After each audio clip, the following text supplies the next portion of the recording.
જે સંતાનો મા બાપને સમય અને સહાય આપતા નથી ત્યારે આવી ઘટના બને છે.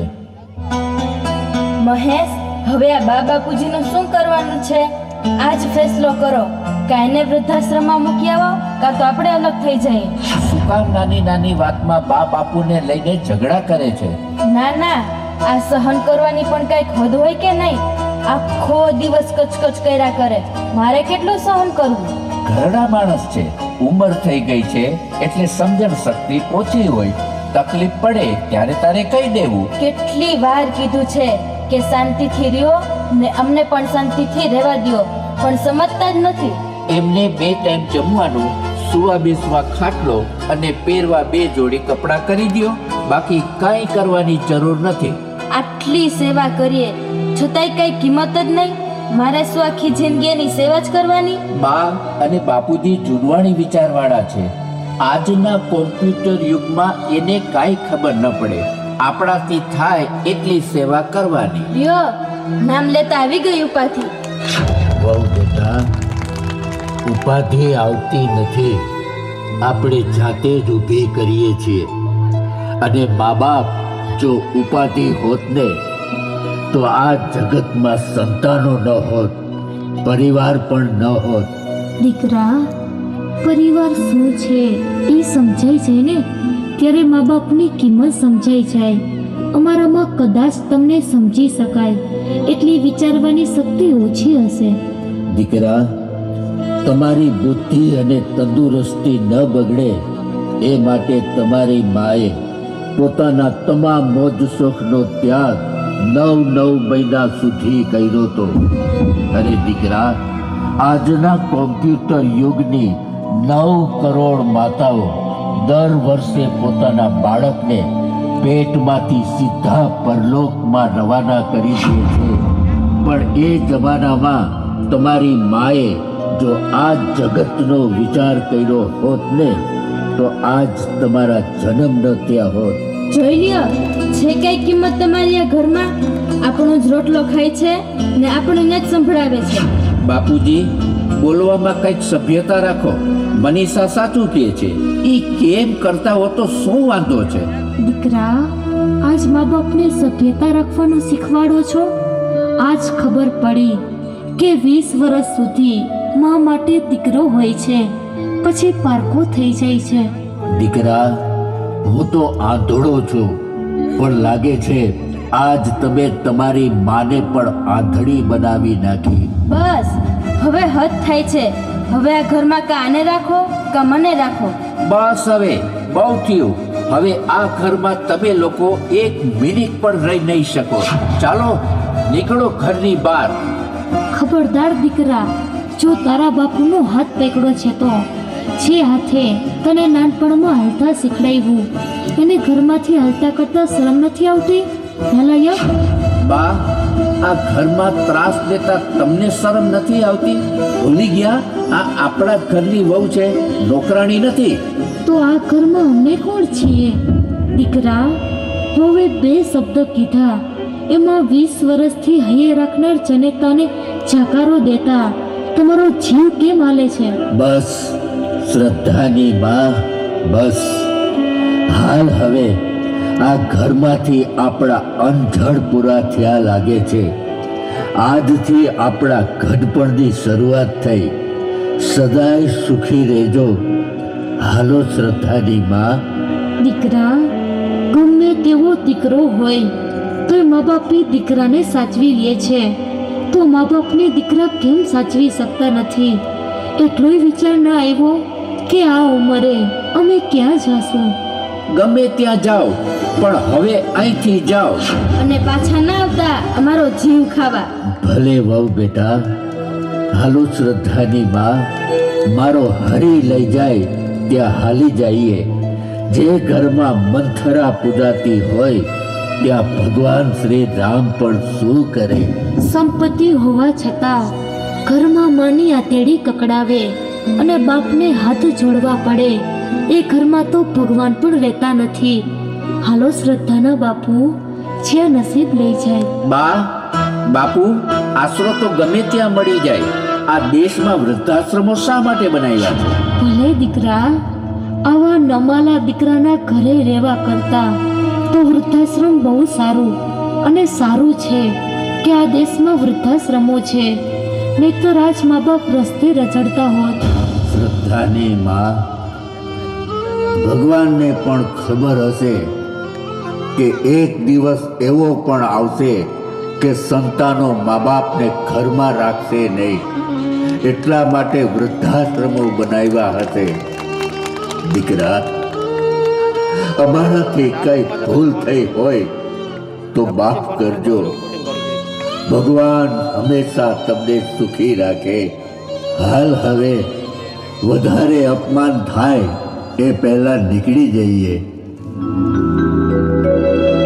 ભૂલો ભલે બીજું બધું મા બાપને ભૂલશો નહીં.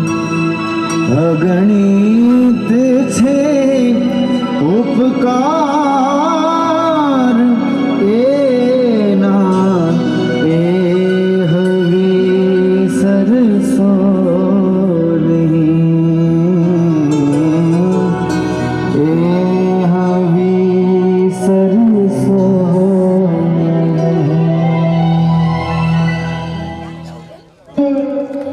મા બાપની આંખમાં બે જ વખત આંસુડા આવે છે, એક દીકરી ઘર છોડે ત્યારે અને એક દીકરા તર છોડે ત્યારે, અને ત્યારે જ મા બાપને વૃદ્ધાશ્રમનો સહારો લેવો પડે છે. આજ વૃદ્ધાશ્રમ એ ઘરડાઓનું ઘર નહીં, પણ સંતાનોએ તરછોડેલા મા બાપ માટેનું મંદિર કહેવાય. શ્રદ્ધાના બાપુ, આજ 2 વર્ષ થઈ ગયા. આપણો દીકરો આપણા ખબરંતર પૂછવા પણ નથી આવ્યો. દુખી તો નહીં હોય ને? શ્રદ્ધાની માં, રૂપિયાની મોહ માયામાં આજ સંતાનો મા બાપને ભૂલી રહ્યા છે. આપણી ચિંતા જો સંતાનોને હોત ને તો આજ આપણે વૃદ્ધાશ્રમમાં ન હોત. સ્વાર્થની દુનિયા છે, સ્વાર્થની. સાચી વાત છે તમારી. આ સ્વાર્થની દુનિયામાં પોતાના જ પારકા થઈ જાય છે. શ્રદ્ધાના બાપુ, કોણ જાણે કેમ આજ આપણી દીકરી બહુ યાદ આવે છે. સાચું કહું, આજ મને પણ દીકરીની ચિંતા બહુ થાય છે. આપણી આ હાલત જોઈને એ શું વિચારશે? બા, બાપુ, મારા બાપુ. મારી દીકરી, યાદ કરતા આવી ગઈ મારી દીકરી. હા બાપુ, હું આવી ગઈ. બાપ યાદ કરે અને દીકરી ના આવે તો બાપ દીકરીના સંબંધ ખોટા પડે. પણ બા, બાપુ, તમે વૃદ્ધાશ્રમમાં? દીકરી, ઘરમાં થોડીક અગવડતા હતી એટલે તારા ભાઈ અને ભાભી અમને અહીં મૂકી ગયા છે. સગવડ થઈ જશે એટલે પાછા લઈ જશે. ખોટું બોલો છો બાપુ. બાપની વેદના એક દીકરી સિવાય કોઈ સમજી ન શકે. હું બધું જાણું છું બાપુ. એવું કાંઈ નથી બેટા, ખોટા વિચાર ન કર. બાપુ, રજાના દિવસો હતા એટલે ઘરે આવી હતી અને ત્યારે જ મને બધી ખબર પડી. બાપુ, હવે તો સાચું કહો, તમને મારા સમ છે? દીકરી, બેટા, તારા ભાઈ અને ભાભીને અમારી સેવા કરવામાં બહુ તકલીફ થતી હતી એટલે અમને ઘરમાંથી રજા આપી. પણ નસીબે વૃદ્ધાશ્રમમાં આવી ગયા. અહીં બેઠા બેઠા વિચાર કર્યા કરીએ છીએ કે નક્કી અમારા લોહીના સંસ્કારમાં કંઈક ખોટ રહી ગઈ હશે. નહીં બાપુ, સંસ્કારમાં જો ખોટ હોત ને તો માનવીના અંતિમ સંસ્કાર બીજાએ ન કરવા પડત. સાચી વાત છે દીકરી. સંસ્કાર તો માની કુખમાંથી મળે છે, પણ આજના સંતાનો સંસ્કાર ભૂલી જાય એમાં મા બાપનો શું વાંક? એમાં વાંક આપણો જ છે, કારણ આપણા જૂના વિચારો કોઈને ગમતા નથી એટલે તકલીફો ઊભી થઈ છે. અત્યારે જમાનો સાવ બદલાઈ ગયો છે.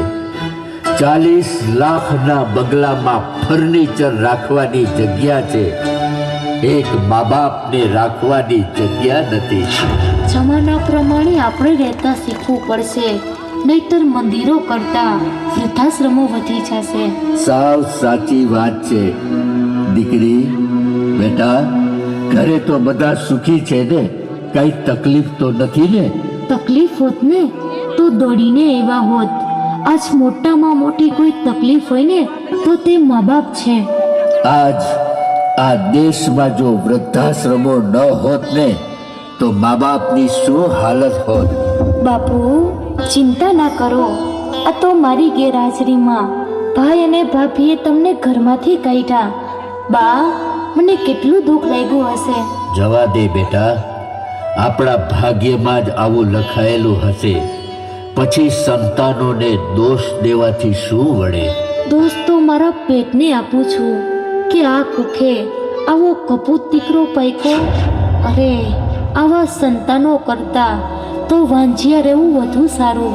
એક બાપ બધું સહન કરી શકે, પણ એક મા પોતાની કુખને દોષ આપી આહુડા પાડે એ મારાથી સહન નથી થતું.